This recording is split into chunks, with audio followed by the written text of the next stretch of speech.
slots open. Coming to you from the magnificent city of Prague.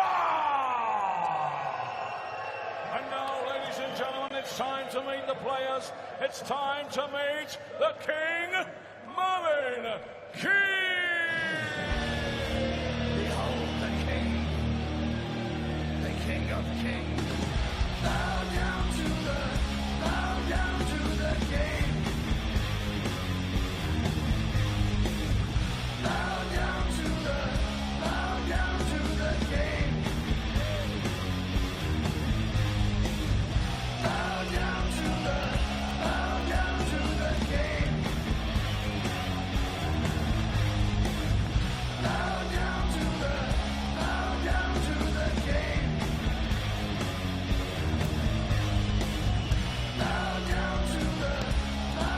to the King. Ladies and gentlemen, please welcome Australia's #1, the Wizard, Simon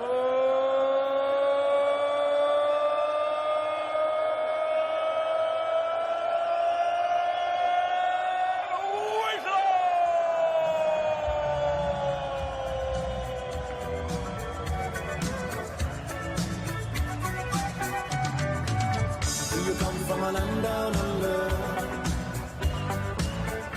women go and men wonder. Can't you hear the thunder? You better run, you better take cover. Buying bread from a man in Brussels. He was 6'4" and full of muscle. I said, do you speak my language? He just smiled and gave me a Vegemite sandwich. He said, I come from a land down under. Beat us low and mention Well, after a game so good between Ian White and Jamie Hughes, it knocks the power out here in Prague. We are back underway. There is one spot left in the semi-finals. We have had more than 70 of these European Tour events, and never before have we seen 4 unseeded players make it to the semi-final stages. But that will happen if Mervyn King can overcome the wizard Simon Whitlock.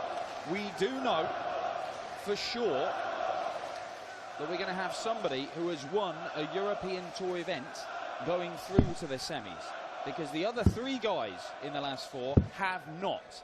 In fact, they've not even made Euro Tour finals. The veterans, the experienced players are in this section of the draw. Mervyn King, a former world master and a winner in Sindelfingen on the European Tour a few years ago now, takes on Simon Whitlock, a former European champion and a man who won in the very first year of the European Tour, the Dutch Darts Masters. Sat alongside me to talk you through this clash between the King and the Wizard. Thank you, ladies and gentlemen. First leg is Simon to throw first. Game on. Here's the man that Whitlock beat to claim his Euro Tour title. It's Paul Nicholson. It's fascinating, isn't it, what has transpired here in Prague and how the seeds have gradually fallen one by 59. one, and we're down to just the 1. Quite incredible considering the quality of the seedings this week. And he's the last one standing. It is, as we have said before, a huge opportunity this weekend. It has turned into a huge opportunity for somebody to claim the title. 99. We are guaranteed a new winner on the Euro Tour for this year. We are potentially going to have a brand new winner on the European Tour, full stop. 60. And we could well have a first-time winner of a senior PDC ranking event. That's if Jamie Hughes does go all the way, and that would put him into the world match play as well. 100. Well, out of the guys that have played and succeeded this evening, maybe Jamie Hughes looked the freshest. Now, Keegan Brown was very, very impressive. But he was perspiring a little bit, and we don't blame him for that. But he probably played before the temperature started to drop. It has dropped almost 10 degrees now, so it's getting a little bit better. But it's still raging up there. Bunting looked better this evening than he did this afternoon. 134. Simon Ricard, Rosa for me just 103. looked the freshest. Well, speaking of Whitlock, just before this match started, he was up for it. Double 16. 79. Bit of a miss there. Moving to require 67. A little bit too up for that double 16. Merv will leave the double 16 as well. He loves double 16. 51. But it doesn't help him out on this occasion. 24.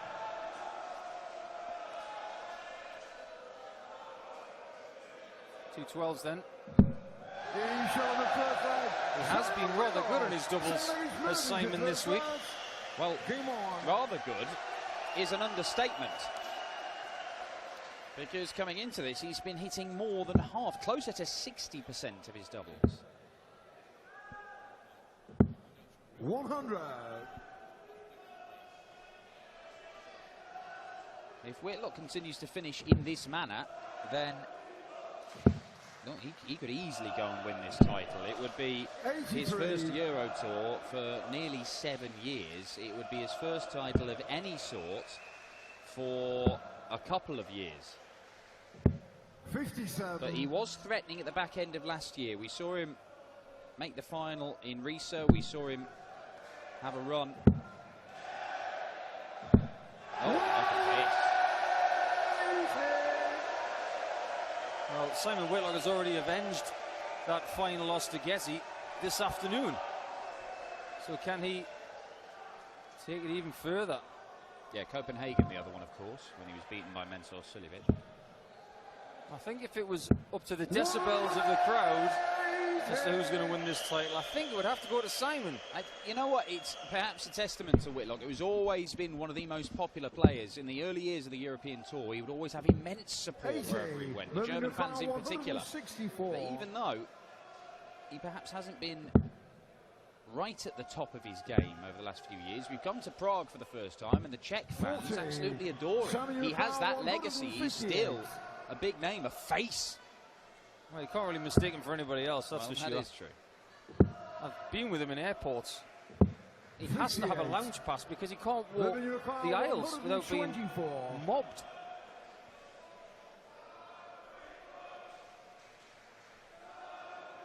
It's not like Mark Webster who gets asked for an autograph, Mr. Wade. Hates that. Bullseye for Merv. 91. He'll hate that. Simon, you recall Some way off. 100. Simon needs 520s. Decided to stay on the 60 sensibly. He only just wires out Moving to require on that double 33. 10. That was a beautiful lie. It's really hard to tell whether he's going to go for two tops, but we know that Merv's got double 8 left. And more misses. Is that a 25. sign that the king is Simon starting to requires tire? 20.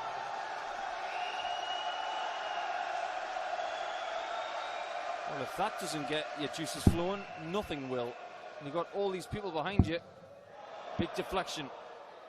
And a bust. No score. Moving, you require 8.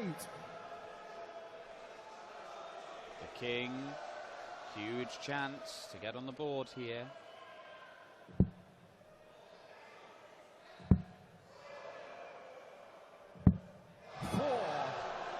Simon, you require 20.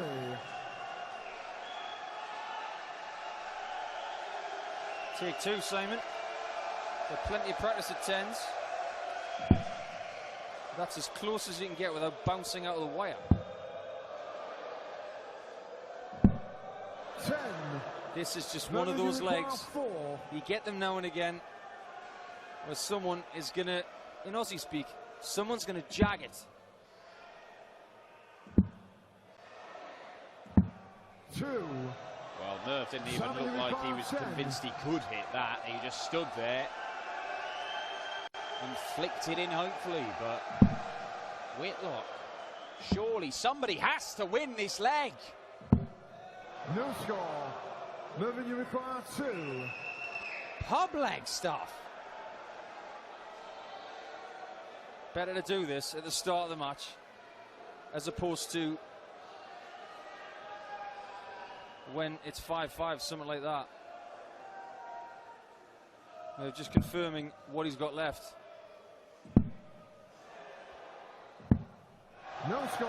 Simon in the crowd. I don't think 10. I've ever seen Mervyn King have a leg like this in his career. I'm just astonished that he had to clarify what he had left. I mean, he knows he was down to the madhouse. I think the thing with Merv is there'd been so many visits, they had to go back to the top of the ball.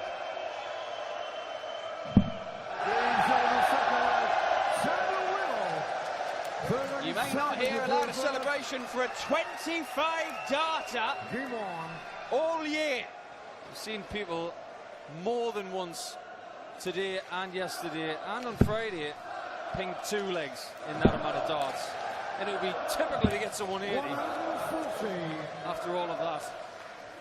Well, Whitlock has had the wood over Merv their last few times of meeting, including in that run to the final in Copenhagen last year, where he beat him in the quarterfinals.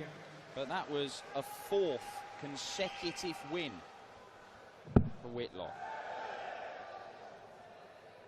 over the King. I think Merv is really struggling. I thought this before this weekend, and then he's come back. He looked to be struggling against Corey Cadby early stages, but somehow managed to put something together. Went 2-0 down to James Wade and looked 83. troubled, but then came roaring back. Steve West, he was in all sorts of bother, and then produced 3 of the best legs we've seen in this tournament, including a 10-darter with a bounce out. 51.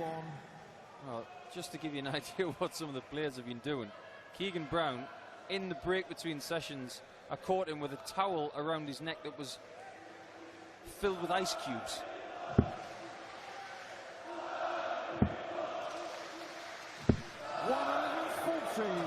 Simon Newcall 170. Well, it was the calling card for the Wizards for so long. The 170 checkout. Funny enough, I haven't seen him hit one for a while. Right, he doesn't hit them as often as he used to, that's for Simon sure. Newcall 138. Old school way. Double 12. Oh, ridiculous! He couldn't hit a double on the last leg, and then he pings a 138. The Delaware. Absolutely nonsensical stuff. But Mervyn, having missed 13 darts at double, pins the 138 for a 12-darter, and a leg finished in less than half the time it took for the previous one. There are times when I would pay good money to hear the thoughts of the King. I believe, now my check is not very good, but I believe that said, Simon, my beard is prettier. Now, you can make your own decisions about that. They're both lovely beards. They're both good beards. Is it wise to have a beard in this heat? I'm not so sure. But that beard is seasoned. I'm not talking about salt and pepper. Simon Whitlock, very much a man who's found a look and decided that that's the one for him and does not need changing ever. 95. Good on him. It's turned him into an icon of this game. That's why they're chanting his name. That and the fact he's former European champion and world finalist. 3-time European Championship finalist, of course. I'll tell you what, I think there is a consensus that maybe when his career's over, he may actually auction off his ponytail. 86. It'll fetch a few quid. I mean, would you want it? Oh, people would want it. The beard, probably not so much. Oh, I don't know. It's a strange old place, the world, isn't it? The Wizard wants a 180 here. Oh, it's unlucky. 135. Tell you what, the older Simon Whitlock gets, and the longer that beard gets, the more he looks like one of the soggy bottom boys from Oh Brother Where Art Thou. You ever seen that movie? Coen Brothers one, wasn't it? Yeah, there we go. Simon Newcall 85. Oh, you can make the call on that. I'm sticking with Whitlock's. Double 14. Using the little half step to try and make use of that goal. You've got a perfect view of it. Simon Whitlock is not a man of constant sorrow. Game on. He's a man who's 3-1 up. Fabulous use of that guide on the 14s. And he looks full of beans. 140. Well, coming into this, he was averaging 95 for the tournament. Now, he's nowhere near that, but they've had that silly leg has dragged both their averages right down into the mid to low 80s. So forget about the averages, really. But Whitlock has been playing at a consistent level. One poor leg does not ruin his... Oh, dear. Well, he won't like that, Whitlock. Well, the first 9, they're all right, aren't they? They're okay. But the overalls have obviously been dragged down by that leg that we had earlier in the match. But sometimes we have to just get rid of those stats and look and see who's better in the moment. And that's it. I mean, you only have to look at Stephen Bunting, who's averaged lower than his opponent every round so far in this tournament. But when the big moments have come, the bullet has stepped up. Merv's playing a little bit quicker now. Just trying to play natural, I think. Trying not to be too deliberate. Because this is hard work now for him.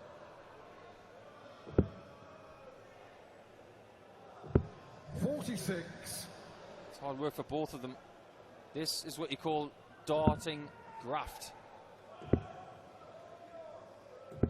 60. Simon Uruka, 108.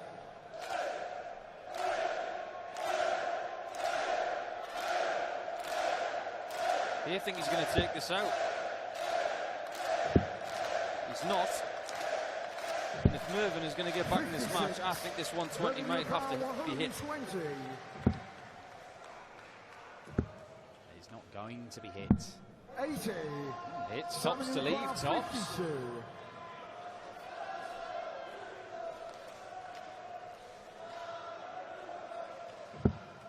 Only just gets the single.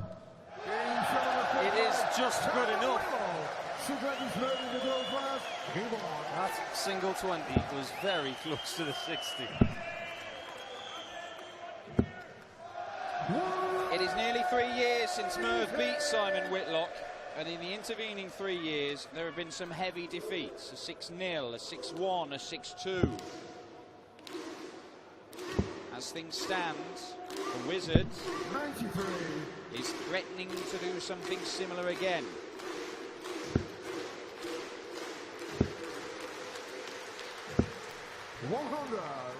Oh, Merv looks like he needs to be physically held up at some point, or somebody to fetch his darts for him out the board, because he really is 119. feeling the effects of this absolute oven of a venue. He's using his towel more than Novak Djokovic uses his. He's using it after every shot now.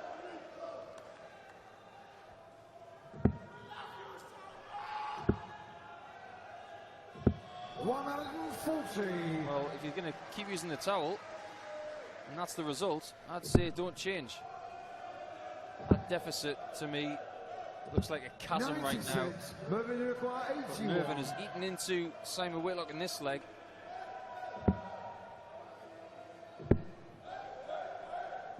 How easy does he make it look sometimes? Well, it seems like a calculated decision from Merv to be a little less deliberate. He really is struggling, isn't he? Normally, Merv is he puts a lot of effort into his visits, but here he just seems to be trying to get into some kind of flow. The arm knows what it's doing, just let it do it, because he's just concentrating on being able to stand up here, I think. Autopilot. Yeah, that's exactly what this is. Now, Simon has an autopilot as well, where he could play a bit faster. He needed it in the final against Wes Newton when he won the European Championship, and it was very effective. This is proving to be quite effective for Merv as well. And when you remove the thinking and the deliberate element of playing darts, these guys can autopilot their way to the titles, believe me. 57. Well, I think Whitlock is a thinker, and we've seen him twice already this weekend take early leads, and then players have come back at him. He managed to hold off Justin Pipe just about, and Gerwyn Price was looking very, very threatening until the Wizard produced a bit of magic late on. But he's in danger of allowing Merv, who is looking dead and buried for a while here, to get back within a leg. 81. It's a good enough advantage for Merv in this one.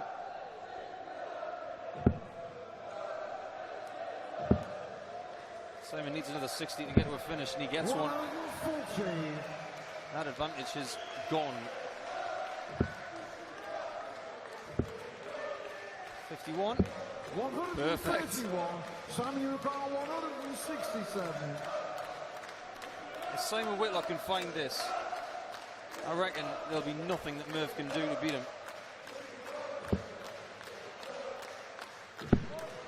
He's in the hands of the king right now. 139. The next best prize. But Merv breaks and cuts it to one leg. And he's throwing to level the match. Game on.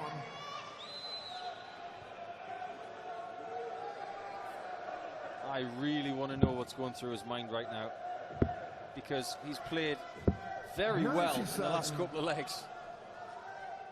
Well, he had an incredible spurt against Steve West to help turn the game around, but he still had to survive 6 match darts to win that. Called it the hardest game he's ever played, beating his best mate, knowing that it would prevent him from reaching the world match play. He was excellent against James Wade, won 6 on the spin to win it 6-2. And against Corey Cadby, it was a struggle for both men, but there was just a little bit more quality from Merv.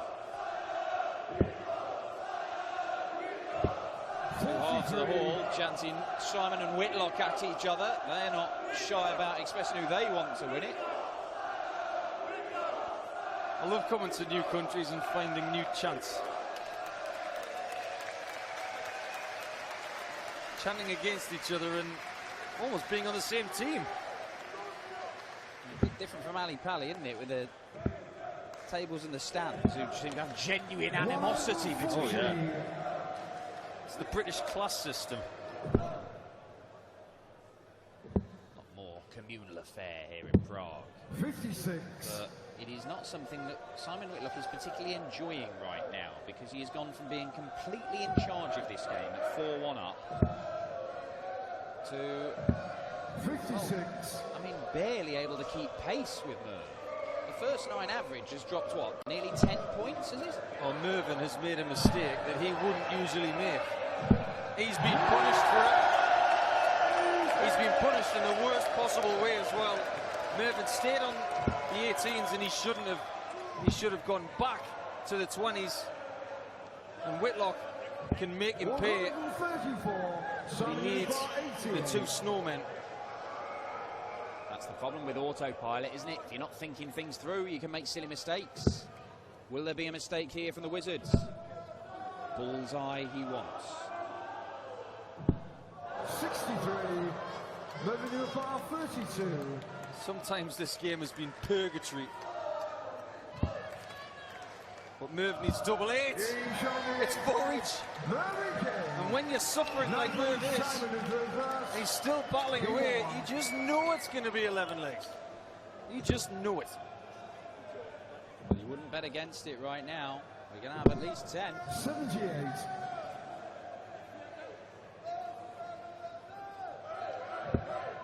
Beautiful first start. 140. Well, he's been playing the last 3 legs. I think he should maybe play in this slightly faster style more often. Well, I mean, Mervyn King.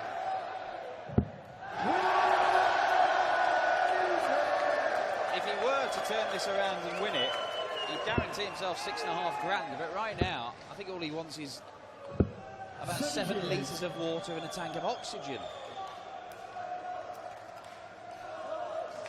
You probably want to butcher's fridge and to ask someone to close the door. 59. It still hangs in the balance here. Mervyn King. Mouth 81. gaping open, just trying to get some air in this stifling hot atmosphere. Whitlock is answering the call of the crowd very well indeed. 105. See the sense in that last dart in the bullseye? I mean, Just thinking about that. it does mean that he doesn't need to use the ball when he returns, but that's assuming he goes treble 19. If you hit that, you get even an awkward double that might cost you a dart at double anyway. He does like double 11, but 79. it was a slightly odd choice. And it is going to be double 11. Oh, very kind indeed. Bashed it into the dart, and it answered.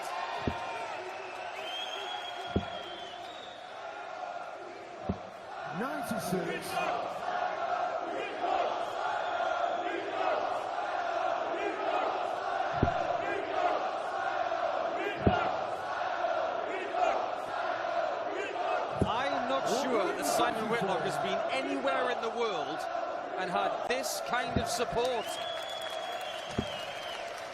Well, this is a guy who goes to Germany, and there are three blokes who dress up as him and follow him around at darts tournaments. We have seen hugely pro-Whitlock crowds around, but to be honest, the amount they've had to shout about in the big tournaments, it's not as much as it used to be. The European Championship run last year was incredible, of course, going all the way to the final. But this year, I mean, he started this year with 4 consecutive first-round defeats on the Pro Tour. Yeah, we started asking questions when he wasn't selected for the Premier League. I think that affected him, but he has got up off the floor and he has answered so many questions in the last 3 months. 90. The moment he lost his seeding, he knew he had work to do. He lost in 2 qualifiers. Then the next European tour he went to, where he had an opportunity to bank some cash, he went all the way to the final. And that's why he's back as a seed. It's on. Oh, he was trying to lead double 11 again. 90. Moving to a car 140. It's probably a percentage of Whitlock who thinks that the job is done. 100. Summing your car 52. The Wizard and the King. It's time for Whitlock to deliver the stone-cold stunner. Well, the Wizard is the Lord of the Outer Rings tonight. 6-4 he wins. A 5th consecutive victory over the King. We will have a seeded player in the semis, just the one, and it is the Australian #1. Coming up, we get to see Whitlock take on Jamie Hughes to end his hopes potentially of winning the title and making the match play. But before that, Keegan Brown, the conqueror of MVG, takes on the former world champion, the Bullet, Stephen Bunting. What a way to get into the semi-final. What a player. Grit, determination gets you over the line and into the semi-final. You are looking like a very, very determined Simon Whitlock. Yes, I'm back. I'm on a mission. If you're on a mission, I think very soon you're going to report the mission's complete. That was a magnificent game of darts you just performed in. I don't know about magnificent, but it was tough. I mean, Merv's tough as nails.